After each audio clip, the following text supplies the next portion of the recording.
जय श्री राम जय हनुमान संकट मोचन कृपाधान। जय श्री राम जय हनुमान संकट मोचन कृपाधान। जय श्री राम जय हनुमान संकट मोचन कृपाधान।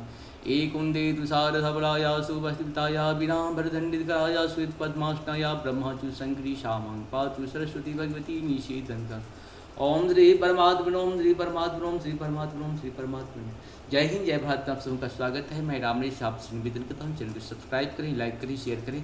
सत्य के साथ, सनातन के साथ, धर्म के साथ, विचार के साथ, बुद्धि के साथ, विश्वास के साथ, परंपरा के साथ, विरासत के साथ, संस्कृति के साथ, सभ्यता के साथ, संस्कार के साथ, अपनों के साथ, परायों के साथ, पृथ्वी के साथ, सूर्य के साथ, चंद्र के साथ, समुद्र के साथ, दुष्टों के साथ भी हम लोगों को रहना पड़ता है। दानव के लिए अलग लॉ होनी चाहिए और मानव के लिए अलग लॉ होना चाहिए। जो दानवीय प्रवृत्ति की जो लॉ है, पूरी दुनिया में दानवीय लॉ होना बहुत ज़रूरी है। जो एक तरह से मानसिक बीमार है, कुछ शारीरिक बीमार है और आर्थिक बीमार है। लूटपाट वही करता है जो आर्थिक बीमार होता है, मेहनत काम नहीं करना चाहता है। और शारीरिक जो बीमार वही होता है जो कोई काम में करने में सक्षम नहीं है, फिर भी वो काम करने का प्रयास नहीं करता, बल्कि वो जो है दूसरे की मानवता को दानवता में परिवर्तन करने का प्रयास करता है। वो हुआ शारीरिक बीमारी। शारीरिक बीमारी वही है जो मानव को दानव बनाने का प्रयास करता है, वो शारीरिक बीमार है। मानसिक बीमारी ये है जो जिस हिसाब से अपने यहाँ कृति चलती है, ये मानसिक बीमारी का कहीं न कहीं परिणाम है। वीर लोग आज तक कभी नहीं देखे होंगे कि ऐसे लोग कभी भी विजय प्राप्त करते हैं। वो छल कपट प्रपंच से दानवता को बढ़ा करके अपने आप को विजय मानते हैं। इसे विजय नहीं, इसे आप पराजय मानिए। अज्ञानता है, मूर्खता है जो इस तरह के लोग करते हैं। और मानव और दानव की युद्ध तो हमेशा होता था, होता रहेगा। हम लोग मानव हैं तो दानव से युद्ध लड़ना पड़ेगा, क्योंकि दानवीय प्रवृत्ति के लोग बहुत संख्या में बढ़ते जा रहे हैं। और आप सभी जानते हैं कि रावण के कितने थे, 1 लाख पुत्र था और 1.25 लाख पौत्र था। क्या हुआ उसका, कैसे विनाश किए। कुछ चंद बंदरों ने उसके पूरी जो परिवार था उसको सबको नष्ट कर दिए। दानव कितनी भी शक्तिशाली हुआ, कितना भी बाहुबली होगा, कितना भी पॉपुलेशन में ज़्यादा होगा, लेकिन मानव एक राम ही काफ़ी थे सबके लिए। इसीलिए मानव और दानव यही अंतर है। दानव जो है बीज, आप जानते हैं दुर्गा पूजा जब हम लोगों का होता है, उस समय जो राक्षस लोग थे, आप लोग अपनी एक ही और जो हम लोगों को ध्यान देने की ज़रूरत है, अपनी बेटी को दुर्गा सरस्वती तो बनाते हैं, काली बनाना सबसे पहले ज़रूरी है।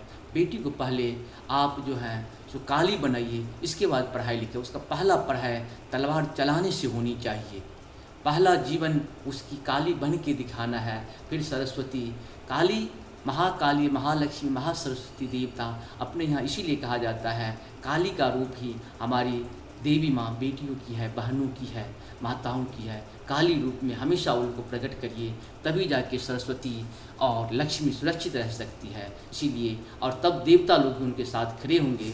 आप जानते हैं कि दुर्गा को शक्ति किसने दी, सारे देवता ने मिलकर के। काली को शक्ति किसने दी, सारे देवता मिलकर के उनको शक्ति दी। तभी जाकर के आप आंतरिक शक्ति, मानसिक शक्ति, शारीरिक शक्ति के साथ साथ आर्थिक शक्ति भी बेटियों के ऊपर, बेटियों से ज़्यादा खर्च करें।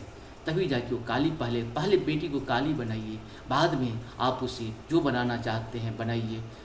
लेकिन पहला उसका उद्देश्य काली बनाना, ताकि उसे तलवार चलाना आना चाहिए। और हमारे बेटियों के पास तलवार देने की परंपरा शुरू हो जानी चाहिए कि बेटा के पास तलवार हो चाहे नहीं हो, लेकिन बेटियों के पास अस्त्र रहना बहुत ज़रूरी है। और तभी हम लोग काली का रूप धारण करके, बेटी अगर अस्त्र लेके चलेगी, किसी भी दानव को हिम्मत नहीं होगा कि हमारी बेटियों पे आंख उठा के देख सके। इसीलिए आप समाज से सबसे निवेदन करते हैं और सरकार से भी निवेदन करते हैं कि हमारी बेटियों को दानवीय प्रवृत्ति से बचाने के लिए अस्त्र धारण की परमिशन दिया जाए, ताकि हमारी बेटी एक छोटा सा अस्त्र लेके जब भी घर से बाहर निकले, एक छोटा सा अस्त्र लेके जरूर निकले। और उसे सबसे पहले हम लोग उसे अस्त्र चलाना सिखा देना चाहिए, ताकि 10 गुंडा भी अगर उसे घेर ले तो अकेले सफिशेंट है उस सबको, गुंडों को और प्लस दानवों को नष्ट करने के लिए। दानव जैसी प्रवृत्ति से नष्ट करना बहुत ज़रूरी है। मानव नहीं तो मानवता नष्ट हो जाएगी, देवत्व खत्म हो जाएगा। दानव हमेशा देवत्व को खत्म करना चाहता है। और दानव की प्रवृत्ति जो होती है, आप देख रहे हैं कुछ लोग जिस हिसाब से करते हैं मानव का कृति नहीं हो सकता है। जो मानसिक बीमार, शारीरिक बीमार, आर्थिक बीमार के लोग ही इस तरह के काम करते हैं।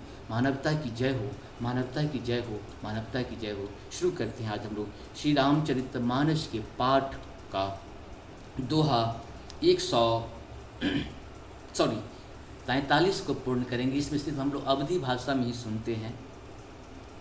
अवलोकनि बोलनि मिलनि प्रीत परस परहास, भायप भली चहु बंधु की जल माधुरी सुभाष।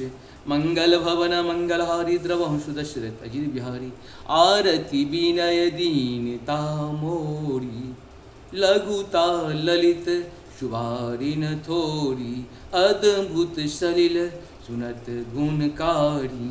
आस आस प्यास मनोमलहारी, हारी राम सुप्रेमहि पोषत पानी, हरत सकल कलि कलुष गलानी। भव शम शोषक तोषक तोषा, शमन सुरत दुख दारिद्र दोषा। मंगल भवन अमंगलहारी, द्रवहु सुदशरथ अजिर बिहारी। काम कोह मद मोह नशावन, विमल विवेक विराग बढ़ावन। साधर मंजन पान किए थे, मिटहि पाप परिताप हिए थे। जीन एहि बार न मानस धोए, ते कायर कलिकाल बिगोए। दूषित तिरखी रवि कर भवबारी, फिरहि मृग जिमि जीव दुखारी।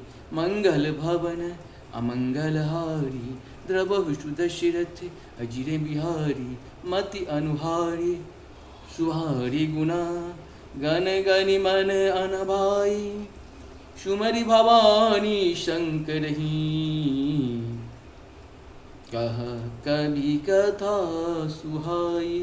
मंगल भवन अमंगलहारी, द्रवहु सुदशरथ अजिर बिहारी। इस प्रकार से हम लोग का बालकांड का, श्री रामचरितमानस के बालकांड का दोहा 43 पूर्ण हुआ। आप सबको बहुत बहुत धन्यवाद।